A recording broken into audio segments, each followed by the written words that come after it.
Greetings and welcome to the Fan Perspective. I'm your host, Nathan Mile, and this is NFL Weekly, the show where once a week, usually on Tuesday or Monday, I will recap all of the action from the previous week in the NFL and look ahead to some of next week's actions. And unfortunately, because of my schedule right now, I will not be able to edit this, so I'm going to try to get through it all in one take without messing up too often. First of all, some of the biggest storylines. You've got the defending champion, Seattle Seahawks, who have now lost 2 games in a row. It's not completely unheard of. I mean, first of all, the first one to the Cowboys, Cowboys are actually playing pretty well right now. Some people are calling them early favorites for the Super Bowl, blah, blah, blah. But the Jags, no, it wasn't even the Jags, it was the Rams. The Rams, the fuck? Why did I write the Jags? Anyways, goddamn, the Rams. Wow. Though, to be fair, they do have Jeff Fisher, who is a great coach, who calls some really gutsy-ass plays out there. But still, the fuck, it's not completely unheard of that a good team, or even a great team, could lose 2 games in a row. I guess most people didn't expect Seattle to do it. And then you've got, speaking of the Jags though, they did manage to finally win their first game of the season. To be fair though, it was against the Browns. Jamaal Charles is now the all-time leading rusher in Chiefs history, and Demarco Murray becomes the first player in NFL history to have his first 7 games of the season with over 100 rushing yards in every single game, and the Cowboys are the first team to 6 wins this season.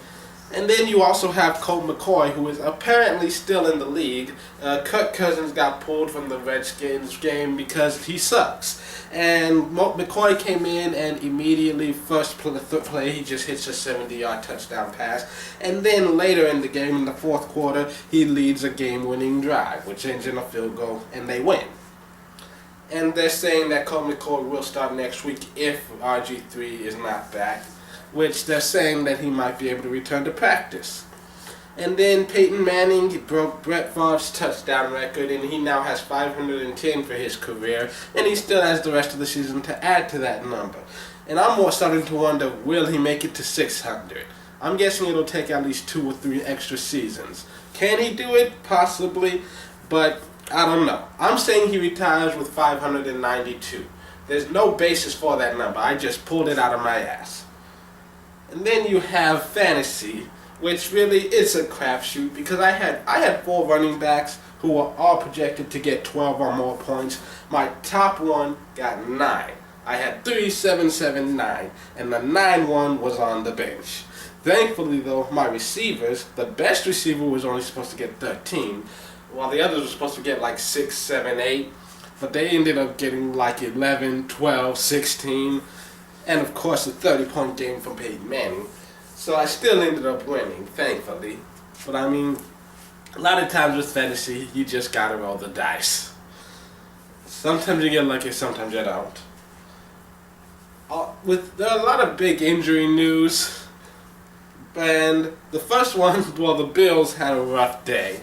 First of all, very early in the game, Fred Jackson goes down, and it ends up being a groin injury, and he's slated to miss about a month or maybe more.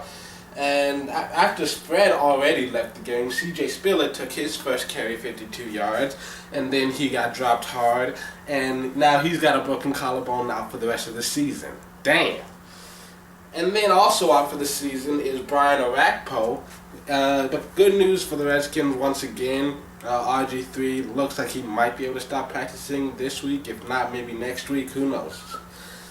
And so, looking ahead to next week's games, the Giants and 49ers have a bye week, and then on Thursday you've got the Chargers at the Broncos, and this one should actually be relatively exciting. These are 2 of the top teams in the Eastern Conference, and they're fighting for control of the division. The winner of this game will be in the Chargers, will have the division lead right now.